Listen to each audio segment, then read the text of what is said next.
Hello folks, as usual, it's Bozo in the Beret here, and we're on our final camp of this trip. It's been 4,000 kilometres, this trip. As you can hear, it's sunset and the cockatoos are going crazy. Yeah, it's starting to cool down now. We've moved away from Central Australia, about 2,000 k's, and the temperature is starting to cool, so I'm able to enjoy a campfire tonight. And I just ate a lovely rump steak that I cooked on the campfire. The dogs are happy to be going home. I think they know they're going home because I do tell them, and I talk about Stanley. I talk about Bib and Luke, Bib and Puke all the time, and our neighbour. He loves our neighbour. So yeah, and as you can see, he loves me. Anyway, all these journeys that I've taken part in over the last probably 5 years, since 2006. 6 years, 7 years, probably amount to about 60,000 kilometres solo. Most of that, of course, 44,000 of it was done on a motorbike. 44,000 living under the stars, solo on a motorbike, 2.5 laps of Australia. And you know, when you're travelling alone, it's not surprising that Robert Persig wrote a book called Zen and the Art of Motorcycle Maintenance all those years ago, and he just did a 17-day trip, but his mind got to thinking a lot of things, and there are many similarities between his journey and mine. Many similarities. I won't go into them. You don't really want to know. However, we're camped on the Murrumbidgee River. This morning we drove from a place called Euston, basically in New South Wales, to get here. And your mind starts to get to wandering, especially with the way the world is at the moment, the dangerous world that we all live in, and what we've all been through over the last 5 years. I mean, I lost my precious son, as some of you know, to the so-called vaccine. We know it wasn't. We know it was a genetic, untested genetic therapy, and a lot of people have been injured. A lot of people have died, far more than the cold would have taken. Anyway, that's by the by now. I'm over that. He decided he needed to do it. But I got to thinking, I've met some incredible people in my life. I really have. I joined the army at 15 years of age. And I met some amazing people in the army. You know, some amazing officers. Well, a few. Good old Sunray. A man you'd follow anywhere. I had a very eclectic military career, and like most soldiers, saw things I'd rather not have seen if I'd had the choice, and served all over the world. Anyway, so you meet these people, and I met these people. I met them and I worked with them. In some cases I trained them. In other cases they trained me. I met athletes of a calibre that you wouldn't believe. some of the people I met that were athletes in the military. Also, great soldiers capable of amazing feats of endurance and courage. I've met, through my work in the fire brigade, I've seen courage in all its greatness demonstrated right in front of my eyes by firefighters I was serving with. Amazing men. Amazing men. Hello, Stanley.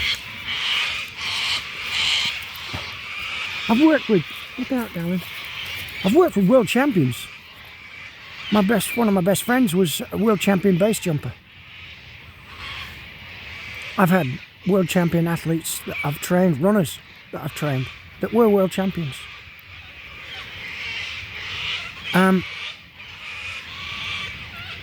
The other types of activities that I've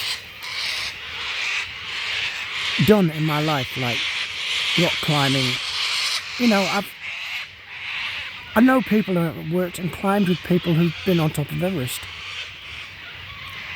and that was in the days when you didn't get up there with $100,000 and have to queue for 2 days just to get up there and possibly die in the queue. That was in the days when it was done fair income. Your Sherpas were there to help with what they could, but you did it. I've climbed, rock climbed with the best, some of the best in the world over here in Australia. I wish I could have kept up. I could, you know, just I can't mention names because it's pointless. It's a sport to itself. Skydiving. I mean, I'm no skydiver, but I've worked, again, with the absolute best. The British Army's Joint Services Freefall Trials Team, the best Special Forces paratroopers in the world, bar none. I was their medic. Scuba diving. Dived with many excellent scuba divers in what most people in Europe might call shark-infested waters. Seen loads of sharks, big ones. And these guys really know what they're doing.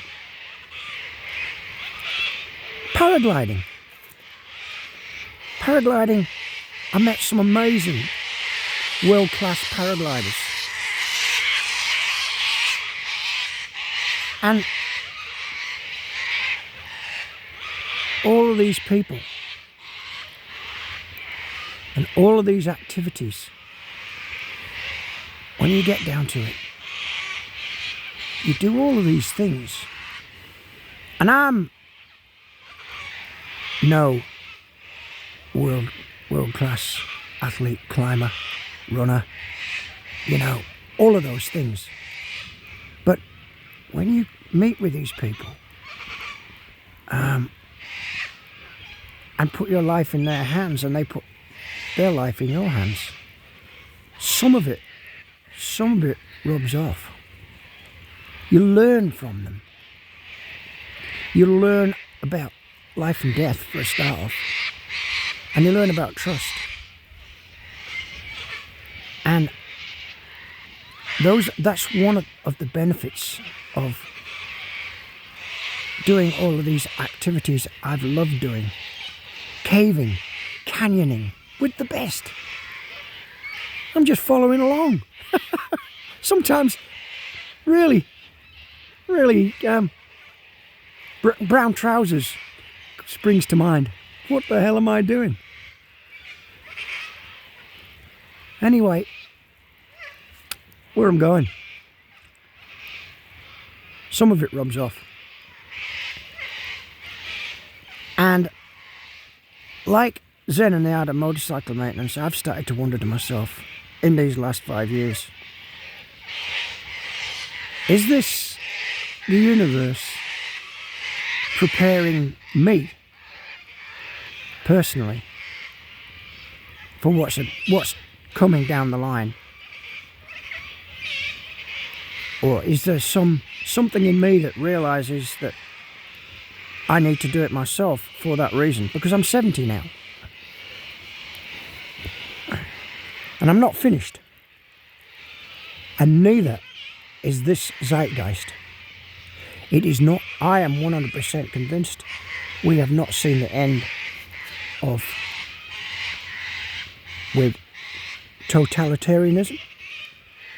And some of the things I've seen standing at peaceful protests, facing guns, germs and steel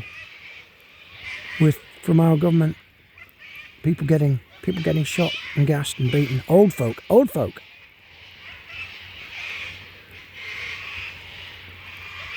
It's not over. And we all need to be ready. And I'm wondering to myself, is this the universe saying, Rick, get ready? Because that's what I've spent the last 5 years doing. Self-actualization and preparing for what I perceive the threats may be coming down the line. Has the universe prepared me for it? I don't know. I'm not one of those people. I'm just a jack of all trades, master of none. I've done a lot. But usually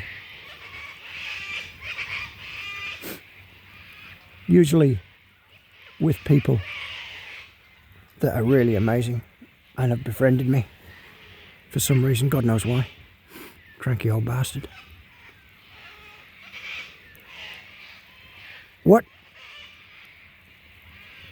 What's coming down the line, I don't know, but there is something coming down the line. It might be wars.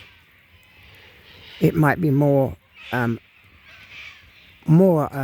laboratory constructed viruses, gain of function research. We know was funded by the American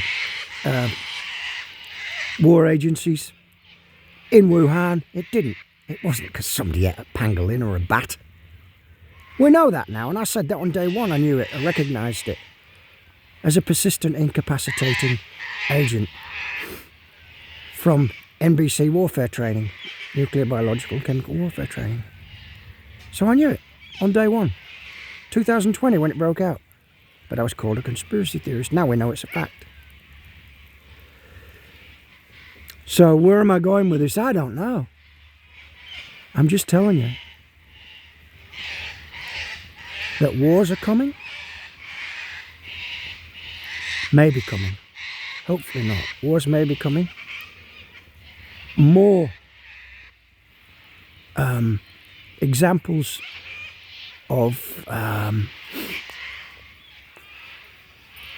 disease, pandemics, economic threats are also a possibility. But there's something big in the offing. You can bet you the bottom dollar that governments around the world are not spending billions, if not trillions, on building mRNA factories around the world for you or I to turn around and say, I am not taking your damn jabs anymore. It's coming down the line. We are going to reach a stage, I believe, I hope not, I believe, where you're going to have to be ready. And most people aren't. I've spent the last 5 years getting ready. I'm as ready as I'll ever be, and I'm completely self-sufficient off-grid. I'm as ready as I'll ever be. But I'm still not safe. And those that have done nothing are even less safe. So, the upshot of this is, and I'm going to do another video, I've been thinking about this too. There's a term in the military called bug out,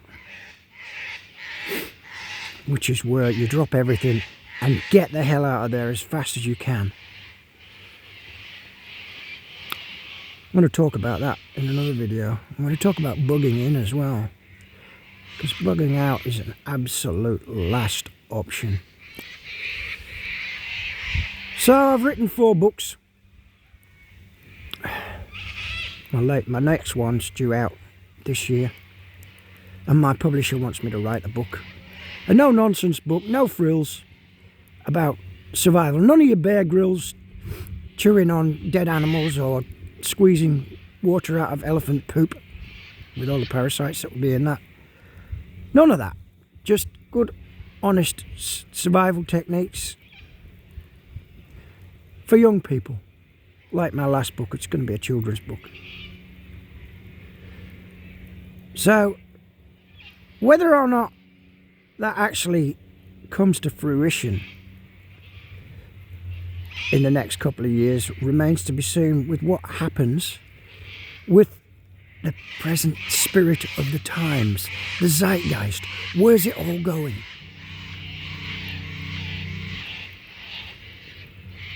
Yeah, so that's my spiel that I've been thinking about in the car while I'm driving. All those amazing people that taught me so much. I'm just a gopher. I mean that. You know, I'm not unaware of the fact that we get to ride on the shoulders of giants. And I've met some giants in my life. And I'm not going down without a fight. A lot of people have. A lot of people have acquiesced. A lot of people just did as they were told. Well, that's not the way I operate. And that's why a commanding officer once said to me, "Carey, you're a great soldier, but you'll go nowhere in this man's army. Because you have to say it the way it is. You can't keep your mouth shut." And I will continue to do that. I will exercise my moral judgments. I will be the person that decides what goes into my body. I will be the person that decides whether or not to bug out as such. But anyway, that's the topic of another video, because bugging out and bugging in are 2 very important things. And, you know, everyone laughed at the preppers. 5 years ago, laughed at the preppers. Well, I've met some amazing people. I've met people, you know, people that have walked across the central deserts of Australia with a camel. With amazing ingenuity and stoicism. This is what's missing. We all expect to get bailed out by our governments when we should be surviving on our own wits. You know, can you survive without a car? Can you survive without the electricity grid? Can you survive without clean water? I've recently met a hunter. I've been hunting a while myself, but this guy knows what he's doing. There's food all around. You just have to be able to find it. Anyway, thanks to all those amazing people I've met in my life, and look forward to the ones that I've yet to meet. And hopefully I'll get a good night's sleep in the zombulance, and I won't get visited by any mRNA mutants dragging their foot behind them, dribbling. With my dogs. Oh, and let's not forget the dogs. They are my life. They are my life. Since my boy died, these guys are my life. And It's a wonderful life, eh? Even if I get cranky. See ya.